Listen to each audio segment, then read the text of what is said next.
Look in the press conference room, the VIP lounge. Go down and have a look in the Manchester United changing room. We'll have a look in the players' tunnel in the corner, and we'll eventually finish off over there near the halfway line. You'll be able to sit in the seats where the substitutes and the coaching staff sit. So that's it. Enjoy it and go home with lots of photographs. I'll just begin by explaining about these things out on the grass. In this country, grass doesn't grow very enthusiastically during the winter months. So to help it along, we have these things here. Some of them aren't connected up yet, but they're out there right through the winter months, from the beginning of October right through to the end of March, 24 hours a day, except match day, every week except match day, and they keep the grass growing.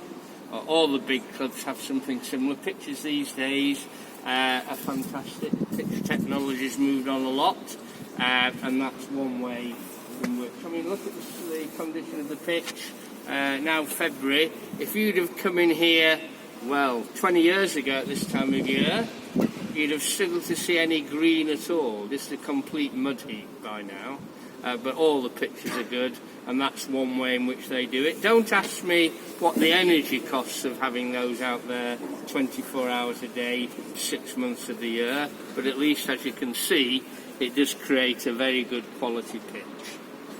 So that's the pitch. The stadium itself, it's the biggest club ground in the UK. It has a capacity of about 75,000, and it's virtually full for every game. Very difficult to get tickets here, and at the moment we're in the stand known as the Sir Alex Ferguson stand. This stand was named after him back in 2011. That was after he completed 25 very, very successful years as our manager, and although it doesn't look it from where you're sitting, this stand is the biggest stand in the stadium, because this stand is on 3 levels. We're on the bottom level here.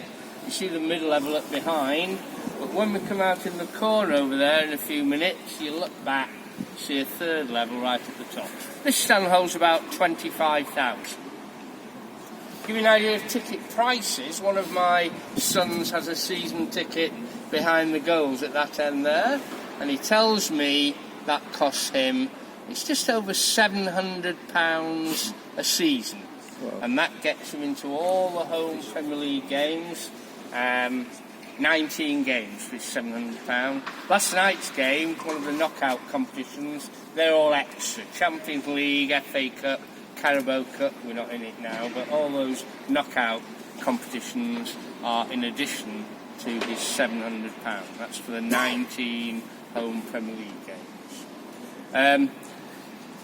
When you watch a match on television at home, the main cameras and commentator see the platform hanging from the underside of the roof above the halfway line. That's the gantry where the main television cameras and commentator operate from.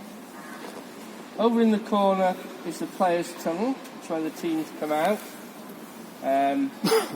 We'll finish off the tour. You can see some people in the dugouts near the halfway line.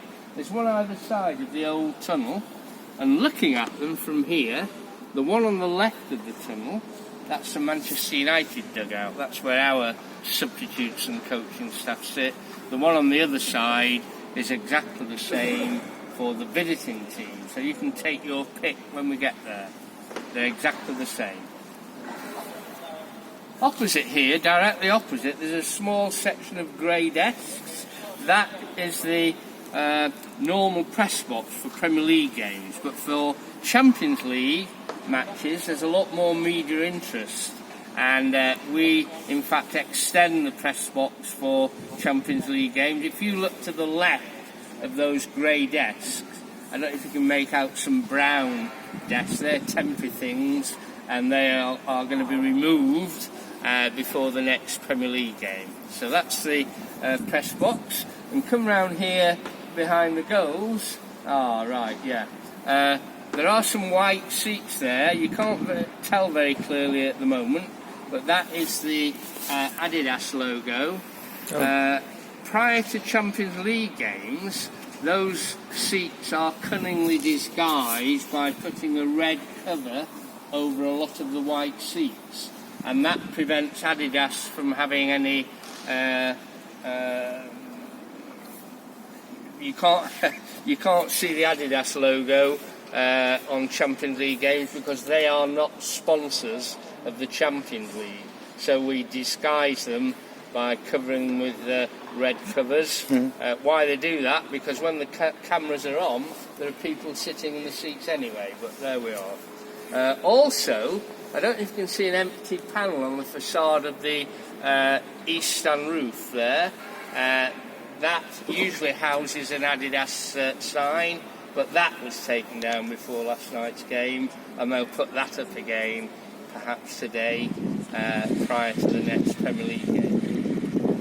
Adidas are our biggest sponsor, actually. They have a 10-year deal, and over that period, Adidas will pay United £75 million every year. I see at least one United shirt amongst us here. Has a Chevrolet logo on the front. I think they pay about £53 million a year. That's how we can afford to operate in what's become a very inflated transfer market by having lots of sponsors. Okay, well that's a quick introduction. What we're going to do in a minute, go downstairs, walk around, and we'll come out where that group is, and you can have some time there for photographs. Okay, everybody happy to move on? Yep. Follow the other bill downstairs now.